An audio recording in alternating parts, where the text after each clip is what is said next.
Les manuscrits à peinture de la bibliothèque Sainte-Geneviève. La bibliothèque Sainte-Geneviève conserve près de 3500 manuscrits, dont plus de 300 sont enrichis de peintures et de dessins. Les enluminures du Moyen Âge constituent la partie la plus importante de cette décoration par leur nombre, leur diversité, leur qualité et leur valeur documentaire. Le manuscrit à peinture le plus ancien, un évangéliaire, date de la première moitié du IXe siècle. Les figures des évangélistes, placées en tête de chacun des textes, ont été composées et peintes dans la tradition de l'art antique. Un bénédictionnaire de la seconde moitié du Xe siècle contient 3 peintures à pleine page. La Bible dite de Manérius, en 3 gros volumes in-folio, est le plus célèbre des manuscrits enluminés du XIIe siècle que possède la bibliothèque Sainte-Geneviève. Plusieurs autres livres de la même époque ont des intérêts divers. Les initiales historiées des commentaires sur les épîtres de saint Paul de Pierre Lombard allient la rigueur parfaite des formes et la profondeur des idées exprimées. Des commentaires sur les psaumes du même Pierre Lombard, dont les lettres historiées semblent improvisées en traits incertains, modulent les nuances de l'expression iconographique avec une subtilité telle qu'il faut chercher dans leur tracé fruste les formes les plus raffinées du langage. 4 Bibles latines du XIIIe siècle sont illustrées d'initiales historiées au début de chaque livre.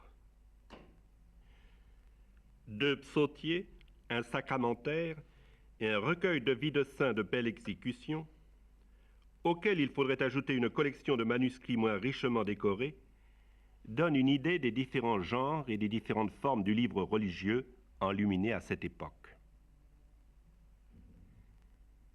Plus surprenante, pour la mentalité du XXe siècle, qui voit dans les textes juridiques une matière austère, les images des livres de droit ne manquent pas à la bibliothèque Sainte-Geneviève.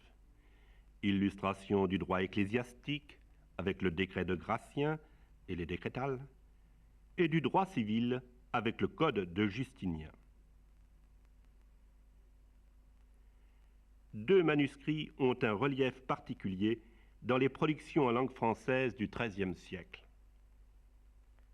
Les grandes chroniques de France, dites de Saint-Denis, achevées vers 1275, contiennent 38 peintures aussi intéressantes par le contenu des représentations que par leur exécution.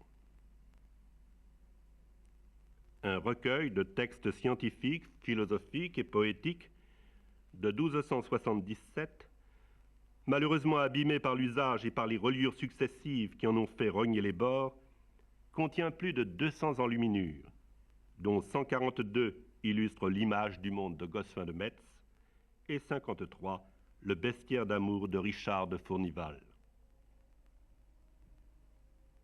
Les manuscrits enluminés en langue vulgaire sont plus nombreux au XIVe siècle. Ils comprennent 2 séries importantes de peintures religieuses, les 2 gros in-folios de la Bible historiale de Pierre Comestor et les 3 pèlerinages de Guillaume de Digulville.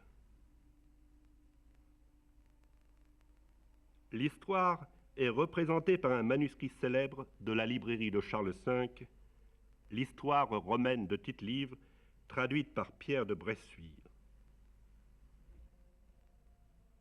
Un livre des propriétés des choses de Barthélemy Langlais, en provençal, est une somme scientifique. Mais la part des manuscrits latins, le plus souvent liturgiques, reste dominante au XIVe siècle. Les plus beaux sont un sacramentaire, un pontifical de Guillaume Durand et un missel. Les livres d'heures, enrichis de scènes évangéliques, mais aussi de représentations plus proches de la vie sociale, comme les cérémonies funèbres, étaient le plus souvent destinés aux laïcs. Ils se sont multipliés au XVe siècle. La collection de Sainte-Geneviève en contient du début, du milieu et de la fin du siècle. Les illustrations d'un manuscrit des Grandes Chroniques de France et surtout d'un livre des propriétés des choses de Barthélemy Lenglet permettent de saisir l'évolution de l'iconographie au début du XVe siècle. Le réalisme naissant se marie dans des alliances souvent curieuses avec les artifices du langage conventionnel. Deux manuscrits de la Cité de Dieu de Saint-Augustin montrent les progrès et l'aboutissement de l'évolution vers la représentation de la réalité. L'un contient une vue de Rome où l'on peut identifier les monuments. L'autre présente des scènes où des personnages nombreux jouent des rôles variés dans une société vivante. Le relief plus accusé des quelques manuscrits évoqués ne doit pas cacher l'étendue et l'intérêt des œuvres plus communes. Les fonds de manuscrits à peinture de la Bibliothèque Sainte-Geneviève offrent un panorama où peuvent se découvrir les principaux aspects de la vie médiévale.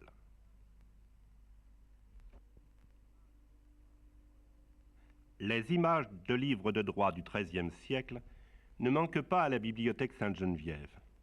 C'est là un fait surprenant pour la mentalité du XXe siècle qui voit dans les textes juridiques une matière austère. Il s'agit d'illustrations du droit ecclésiastique avec le décret de Gratien et les décrétales et du droit civil avec le code de Justinien.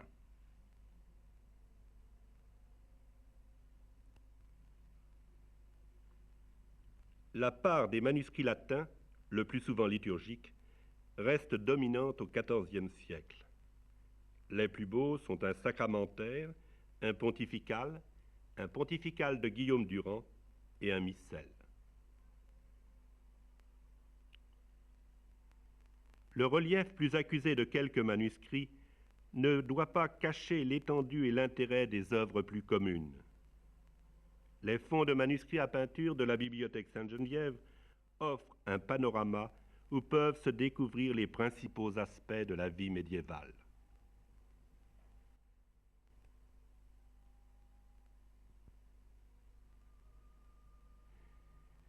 Factum est autem, postquam mortuus est Saül, ut David reverteretur a sede Amalek, et maneret in Sicelec duos dies. In die autem tertia apparuit homo veniens de castris Saül, veste con sissa et pulvere conspersus caput. Et, ut venitat David, sesidit super faciem suam, et adoravit. Ait adolescens, casu veni in montem Gelboe, et Saül incumbebat super astam suam, occidieum, et tuli diadema codirat in capite eius, et armillam de brachio ilius, et attuliate dominum meum huc. Apprehendens autem David vestimenta sua sidit, omnesque viri qui erant cumeo, et planxeront, et fleveront, et ieudaveront usque ad vesperam. Dixitque David ad Juvenem, quare non timuisti mittere manum tuam, ut occideres Christum Domini. Vocansque David unum de pueris suis ait, accedens irue in eum, qui percussit illum et mortus est. Or, après la mort de Saül, David, qui revenait de battre les Amalécites, demeura 2 jours à Siclag. Et le 3e jour, voici qu'un homme arriva du camp, d'auprès de Saül, les vêtements déchirés et de la terre sur la tête. En arrivant auprès de David, il se jeta à terre et se prosterna. David lui dit, « D'où viens-tu » Il lui dit, « Je me suis sauvé du camp d'Israël. » David lui dit, « Que s'est-il passé? Informe-moi donc. » C'est que le peuple s'est enfui de la bataille, et beaucoup parmi le peuple sont tombés, et même Saül et Jonathan, son fils, sont morts. David dit au jeune homme qui lui apportait la nouvelle, « Comment sais-tu que Saül est mort, ainsi que Jonathan, son fils ?» Le jeune homme qui lui apportait la nouvelle dit, « Je me trouvais par hasard sur le mont de Gelboé, et voici que Saül était appuyé sur sa lance, tandis que les chars et les cavaliers le serraient de près. S'étant retourné, il m'aperçut et m'appela. Je dis, me voici. Il me dit, qui es-tu? Je lui dis, je suis un Amalécite. Il me dit, tiens-toi près de moi et donne-moi la mort, car je suis saisi de vertige, bien que ma vie soit encore toute en moi. Je me tins près de lui et lui donnai la mort, car je savais qu'il ne survivrait pas à sa chute. Puis, j'ai pris le diadème qu'il avait sur la tête et le bracelet qu'il avait au bras, et je les ai apportés ici, à mon Seigneur. David saisit ses vêtements et les déchira, de même tous les hommes qui étaient avec lui. Ils se lamentèrent, pleurèrent et jeûnèrent jusqu'au soir, à cause de Saül et de Jonathan son fils, du peuple de Yahvé et de la maison d'Israël, parce qu'ils étaient tombés sous le glaive. David dit au jeune homme qui lui avait apporté la nouvelle. D'où es-tu? Je suis le fils d'un résident amalécite. David lui dit. Comment n'as-tu pas craint d'étendre la main pour détruire loin de Yahvé? David appela l'un des garçons et dit.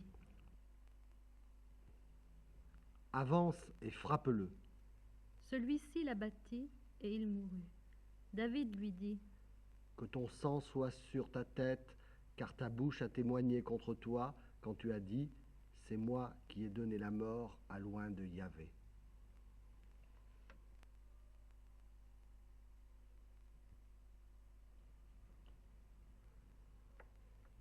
Saul was dead, and David had returned to Ziklag after slaughtering the Amalekites. 3 days later, a man arrived from the Israeli army, with his clothes torn and with dirt on his head as a sign of mourning. He fell to the ground before David in deep respect. "Where do you come from?" David asked. "From the Israeli army," he replied. "What happened?" David demanded. "Tell me how the battle went." And the man replied, "Our entire army fled. Thousands of men are dead and wounded on the field, and Saul and his son Jonathan have been killed." "How do you know they are dead?"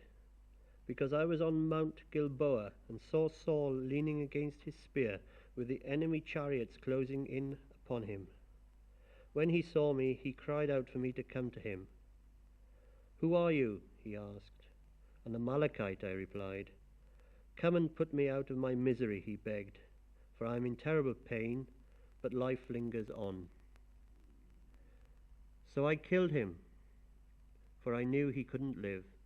Then I took his crown and one of his bracelets to you, my lord." David and his men tore their clothes in sorrow when they heard the news. They mourned and wept and fasted all day for Saul and his son Jonathan, and for the Lord's people, and for the men of Israel who had died that day. Then David said to the young man who brought the news, "Where are you from?" And he replied, "I am an Amalekite." "Why did you kill God's chosen king?" David demanded. Then he said to one of his young men, "Kill him." So he ran him through with his sword, and he died. "You die self-condemned," David said, "for you yourself confessed that you killed God's appointed king."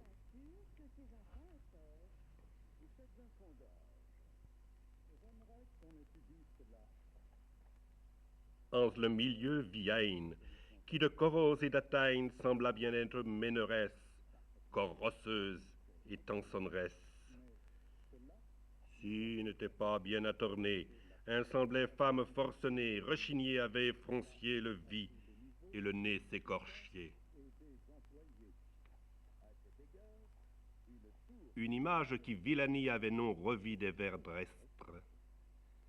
Bien sembla mâle créature, folle et crueuse, et outrageuse et médisant et ramponneuse.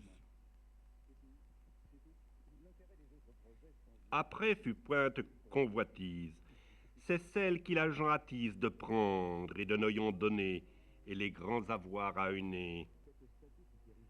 C'est celle qui semant d'emblée les larrons et les ribaudiaux, si est grand péché, grand mot, quand la fin main en convient prendre.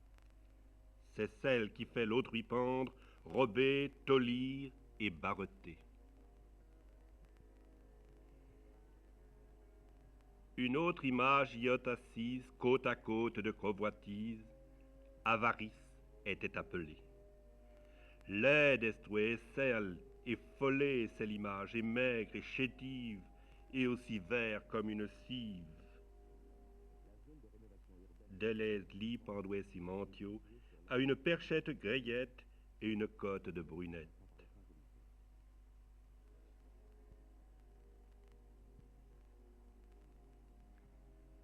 Après refus portraite en vie, qui ne rions que en sa vie, non que pour rien ne cesse joie.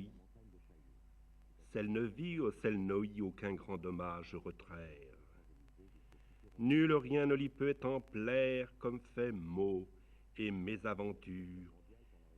Quand elle voit grand déconfiture, sort aucun prud'homme choir, is li plaît moult avoir. Elle est trop lie en son courage quand elle voit aucun grand lignage déchoir ou aller à honte.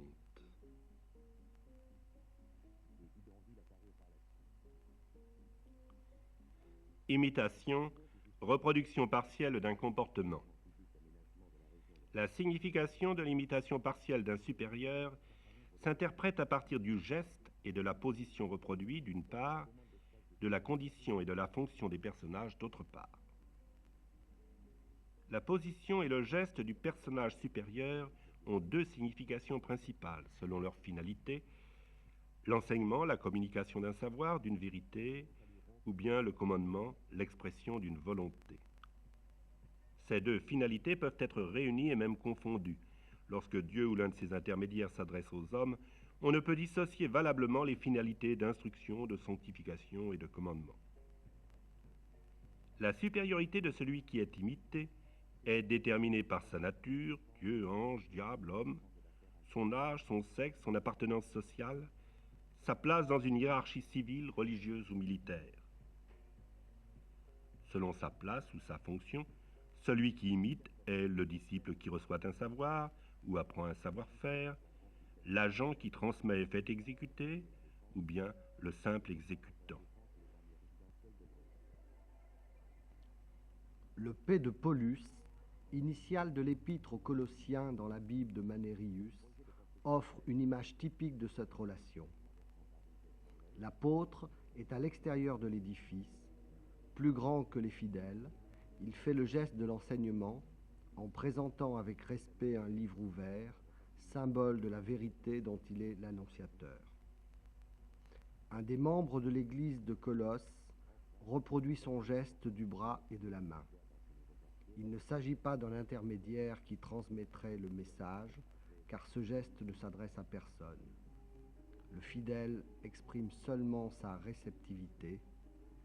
Des comportements identiques ayant même signification se rencontrent dans d'innombrables images du XIe au XIVe siècle. Dans une scène d'enseignement de la rhétorique, le professeur fait les gestes qui correspondent à l'art de bien recevoir des propositions d'autrui et de bien exposer les siennes. Les clercs qui sont devant lui regardent leurs mains et s'appliquent à reproduire avec le plus d'exactitude possible l'exemple donné par le maître. Le fait qu'ils ne pointent qu'un doigt au lieu des deux tient à leur condition d'élèves. Ici, la répétition signifie plus que l'adhésion à un savoir, elle traduit l'acquisition d'un savoir-faire.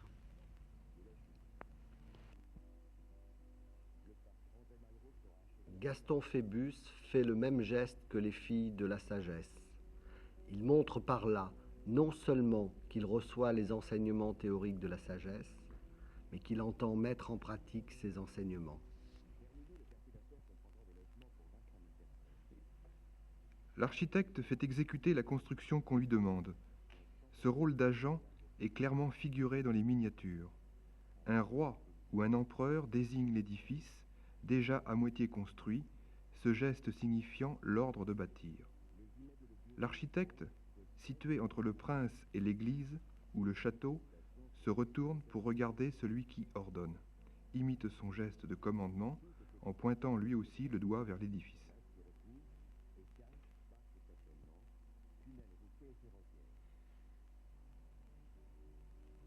Imitation d'un égal. Similitude des gestes de deux égaux face à face, signifiant opposition, discussion ou conflit. Lorsque deux ou plusieurs personnages situés face à face apparaissent dans une scène comme agissant à égalité, quelles que soient leurs conditions, la similitude de leurs gestes marque une opposition. Il ne s'agit pas à proprement parler d'une reproduction et d'une imitation, en ce sens qu'on ne peut désigner celui qui accomplit le geste le premier. Le problème d'une antériorité ne se pose d'ailleurs pas dans une image qui représente l'état de conflit et non le récit d'une rencontre.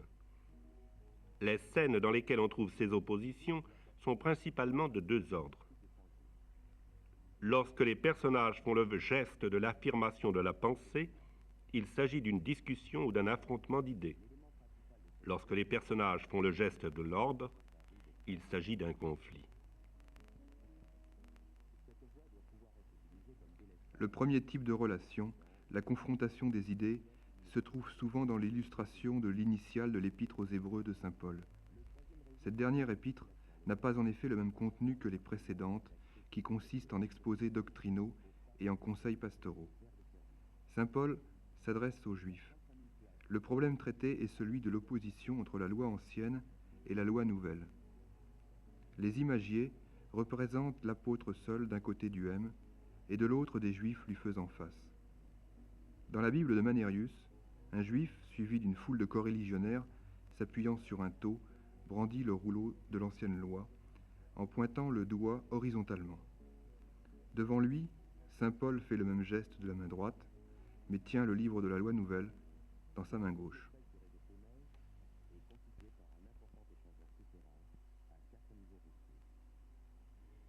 Dimension. L'imagier médiéval modifie les grandeurs. Par le jeu des dimensions, il crée des hiérarchies qui s'imposent à l'attention et s'interprètent en ordre de valeur. Situation. Comme un metteur en scène, l'imagier dispose les éléments de sa figuration dans l'espace. Au Moyen Âge, au XIe et XIIe siècle surtout, le cadre d'un espace tridimensionnel imposé n'exerce pas sa contrainte. Les situations des éléments figurés peuvent donc s'ordonner selon des usages et des règles et constituer un langage simple, immédiatement accessible et compréhensible. Le geste. Le terme geste s'applique au mouvement d'une ou de plusieurs parties du corps qui accomplit une action ou manifeste des dispositions intérieures.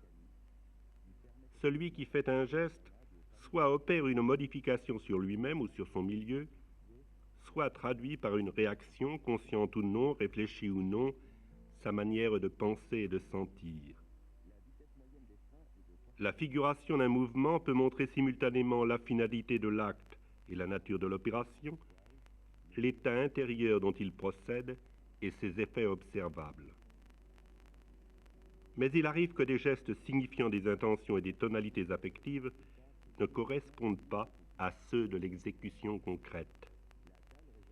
Ils ne sont pas empruntés, au moins directement, aux réponses naturelles de l'homme en situation, mais résultent d'usages qui ont progressivement affiné et précisé le signe et sa signification symbolique.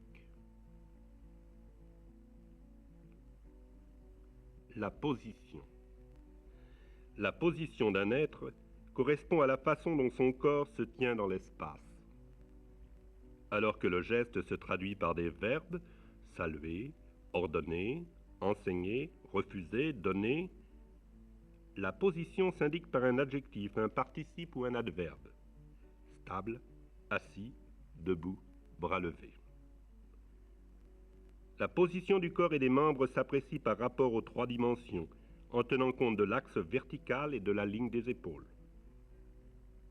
On étudiera successivement les positions du corps, des bras, des mains et de la tête.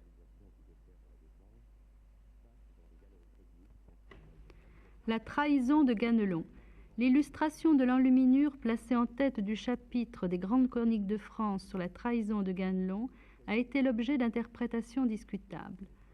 D'après Amédée Boinet, Charlemagne envoie le traître Ganelon auprès des deux rois de Saragosse, Marsile et Baligan, qui sont figurés à droite, conversant entre eux. Une étude sur la légende de Roland dans l'art du Moyen-Âge reprend cette explication. 3 arcatures prenant appui sur d'élégantes colonnettes divisent la peinture en 3 compartiments. Assis au centre, sur un fond d'or, Charlemagne donne ses instructions à Ganelon. Entre-temps, les deux rois de Saragosse, Marsile et Baligan, comme à Chartres, complotent la trahison. Or, des détails nombreux et importants semblent interdire cette lecture.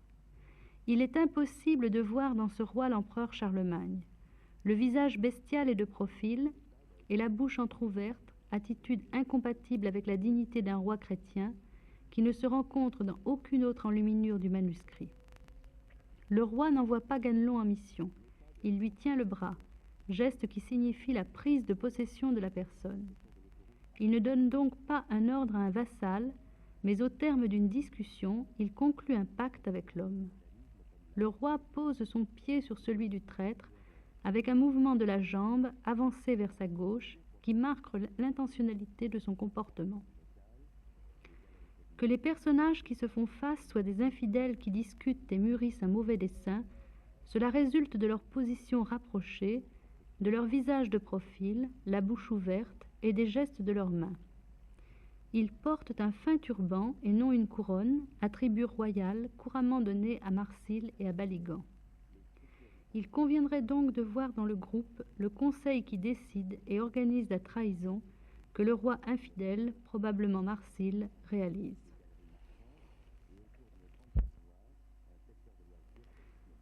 L'enluminure n'illustrerait pas l'envoi de Ganelon par Charlemagne, leur mandat par Ganelon qu'il reçeuse baptême ou qu'il l'y envoyasse tréhu, mais serait inspirée par la suite du texte, à Ganelon le traiteur, qui le message avait fait, présentèrent, pour lui décevoir, 20 chevaux chargés d'or et d'argent et de drap de soie, pour ce qu'il leur livra, pour Auxierre, Roland et Olivier et les autres combattaient hors de l'Ost, et l'y traître s'y accorda et reçut les richesses.